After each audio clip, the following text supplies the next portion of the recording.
Last 24 hours లో ఇండియాలో ఏం జరిగిందో తెలుసా? పూణేకు చెందిన ఒక రిటైర్డ్ ఇంజనీర్ ఇల్లీగల్ అడ్వర్టైజ్మెంట్స్ వంటి ఫేక్ అలిగేషన్స్ తో కూడిన ఒక ఆన్లైన్ స్కామ్ లో 81 లక్షలు మోసపోయారు. లా ఎన్ఫోర్స్మెంట్ ఆఫీసర్స్ గా నటించి బాధితుల్ని బెదిరించి డబ్బులు వసూలు చేశారు.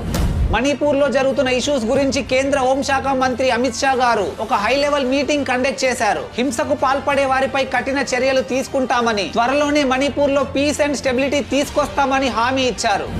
బీహార్ లోని రాజ్గిర్ లో historic Nalanda university new campus ను ప్రధానమంత్రి నరేంద్ర మోడీ గారు ప్రారంభించారు. Nalanda is an identity and respect. Nalanda is a value and మంత్ర. నిప్పు పుస్తకాన్ని కాల్చగలదు, కానీ జ్ఞానాన్ని నాశనం చేయలేదు అని మోడీ గారు అన్నారు.